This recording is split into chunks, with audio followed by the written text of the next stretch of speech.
ہمارا آج کا موضوع: کیا مرشد کے بغیر انسان ورد، وظائف اور مختلف اعمال کی مدد سے نفس پاک کر سکتا ہے؟ نفس کو پاک کرنے کے لیے ہمارے بزرگان دین کیا کرتے تھے؟ سامعین کرام، سب سے پہلے تو یہ سمجھ لیں کہ نفس ہے کیا؟ نفس سرکش گھوڑا ہے جو اگر قابو میں آ جائے تو اس سے بڑھ کر کوئی دوست نہیں ہے، اور اگر قابو میں نہ آئے یا پاک نہ ہو تو راہ حق سے بھٹکا دینے کی ساری حدیں یہ جو ہے پار کر جاتا ہے۔ نفس ایسا بدبخت اور ظالم ہے کہ خدا ہی اس کے شر سے بچائے۔ نفس کی خواہشات کا نقشہ قرآن حکیم نے یوں کھینچا ہے، سورۃ الفرقان آیت نمبر 43 میں ارشاد ہے: کیا آپ نے اس شخص کو دیکھا ہے جس نے اپنی خواہشات نفس کو اپنا معبود بنا لیا ہو؟ تو کیا آپ اس کے ذمہ دار ہو سکتے ہیں؟ جس نے اللہ کے احکام کے مقابلے میں اپنے نفس، اس کے مرغوبات اور خواہشات کو ترجیح دی، جس نے اللہ کے عشق اور اس کے ذکر سے منہ موڑ کر دنیا کی لذتوں کو اپنایا، نفس کی خواہشات پر عمل کیا اور ان کی پیروی کی، تو گویا اس نے اپنی خواہش کو وہ مقام دے دیا جو اللہ کا حق تھا۔ دیکھیے، اللہ تعالیٰ نے انسانی نفس کو بڑا عجیب بنایا ہے۔ یہ خواہشات کی اماجگاہ ہے۔ ہر طرح کی بری خواہشات اور باغیانہ خیال یہاں سے ہی جو ہے وہ جنم لیتے ہیں۔ یہی اللہ تعالیٰ کی نافرمانی کی طرف ابھارتا ہے، اور شہوت کے وقت یہی نفس حیوانوں جیسی حرکتیں کرتا ہے۔ نفس غصہ میں درندوں کی طرح اظہار وحشت کرتا ہے، اور جب بھوکا ہوتا ہے یہ تو حلال اور حرام کی تمیز کھو دیتا ہے۔ جب سیر ہوتا ہے تو باغی، سرکش اور متکبر ہو جاتا ہے۔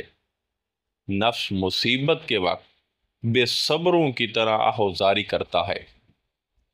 الغرض یہ کہ انسان کا نفس کسی حال میں بھی خوش نہیں رہتا۔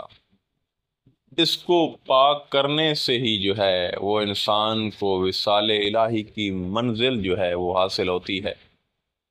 دنیا کی لذتیں، روپیہ، پیسہ، مال، عورت، بیٹے، شہرت، خوبصورت شریک حیات اور دیگر خواہشات نفس رائے حق اور اللہ کی معرفت اور دیدار سے جو ہے وہ انسان کو روکتے ہیں، کیونکہ دیدار الہی ایک راز ہے، اور اللہ پاک یہ راز اس رازدان کو ہی عطا کرتا ہے جو اس کی کھوج میں اپنا سب کچھ لٹا چکا ہو اور نفس کے ہاتھوں مجبور نہ ہو، اور جس نے اپنے نفس کو پاک کر لیا ہو۔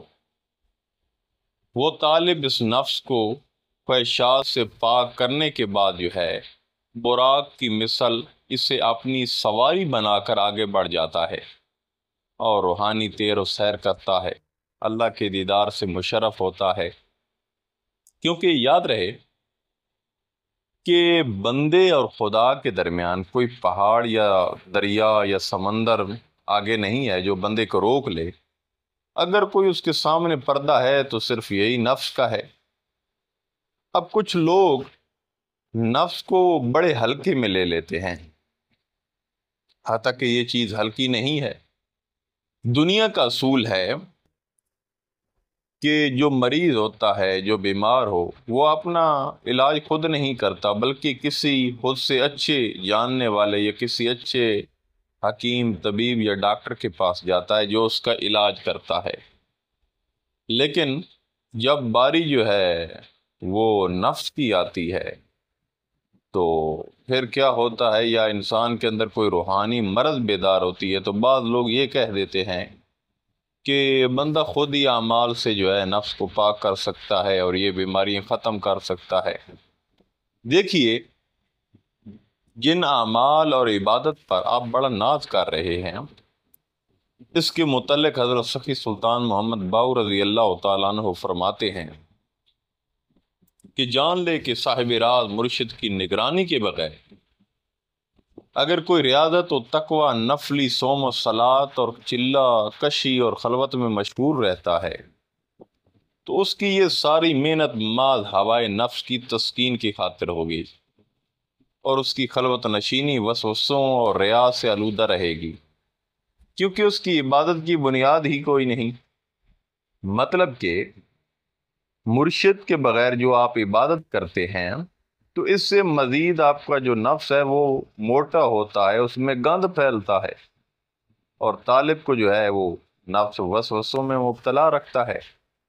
آپ اپنے پنجابی ابیات میں ایک بڑا کام کا اور مطلب کا ایک شعر ارشاد فرماتے ہیں: کامل مرشد ایسا ہووے کیڑا دھوبی وانگوں چھٹے ہو، نال نگاہ دے پاک کرے وچ سنجی سبون نہ گھتے ہو، میلیاں نو کر دیوے چٹا وچ ذرا میل نہ رکھے ہو، ایسا مرشد ہووے باہو جڑا لوں لوں دے وچ وسے ہو۔ مطلب کہ مرشد کامل طالب کے نفس کے لیے دھوبی کی طرح ہوتا ہے۔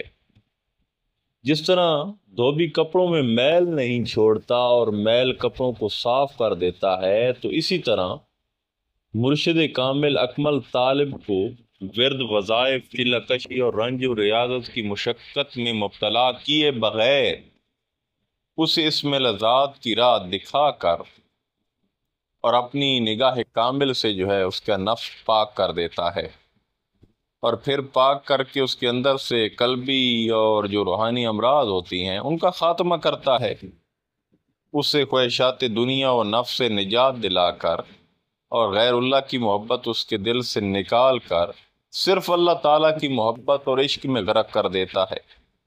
مرشد تو ایسا ہونا چاہیے کہ جو نفس کو پاک کرنے میں ماہر ہو اور طالب کے لوں لوں میں بستہ ہو۔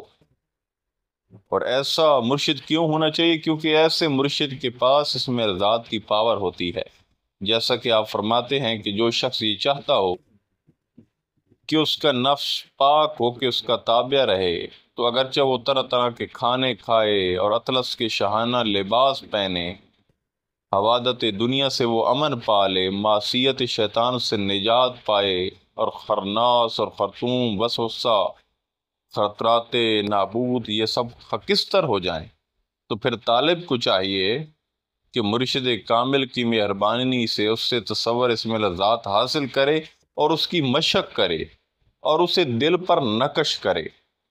بے شک اس کا دل غنی ہو جائے گا، نفس پاک ہو جائے گا، اور وہ مجلس محمدی میں حضوری پائے گا۔ سامعین کرام، تصور اس میں لذات سے دل میں انوار دیدار پیدا ہوتے ہیں، جبکہ ذکر، فکر، ورد، وظائف سے رجوعات خلق پیدا ہوتی ہے، جس سے نفس موٹا اور مغرور ہو جاتا ہے۔ حضور سلطان صاحب فرماتے ہیں کہ آپ کو معلوم ہونا چاہیے کہ اے طالب، وہ کون سا علم ہے کہ جس کے پڑھنے سے طالب ایک ہی دم میں جو ہے بغیر کسی ریاضت اور مجاہدہ کے اپنے نفس سے جدا ہو جاتا ہے۔ تو آپ فرماتے ہیں کہ یاد رکھیں وہ علم تصور اس میں لذات ہے کہ جس سے طالب اللہ تعالیٰ کے دیدار سے مشرف ہو کر نفس کی حقیقت جان لیتا ہے۔ سامعین کرام، یہ بات طے ہے اور روحانیت اور فقر کا اصول اور قانون ہے کہ مرشد کے بغیر کسی شخص کا جو ہے نفس پاک نہیں ہوتا، اور نہ وہ خود کر سکتا ہے۔ اگر ایسا ممکن ہوتا تو ہمارے ائمہ، اولیاء کرام یہ بزرگوں کے پاس نہ جاتے، انہیں مرشد نہ بناتے۔ جس نے نفس کو پاک کیا، اللہ کا دیدار و وصال اس نے حاصل کر لیا، اور اس کے پیچھے مرشد کا ہاتھ ہوتا ہے۔ مرشد کے بغیر بات نہیں بنتی۔ المختصر، نفس اس وقت تک پاک نہیں ہوتا کہ جب تک اسے کوئی پاک کرنے والا نہ ہو۔ دعا ہے کہ اللہ تعالی ہم سب پہ اپنا رحم فرمائے، ہمارے نفوس کا تزکیہ فرمائے۔ انشاءاللہ تعالی ملتے ہیں ایک نئے موضوع میں، تب تک اللہ نگہبان۔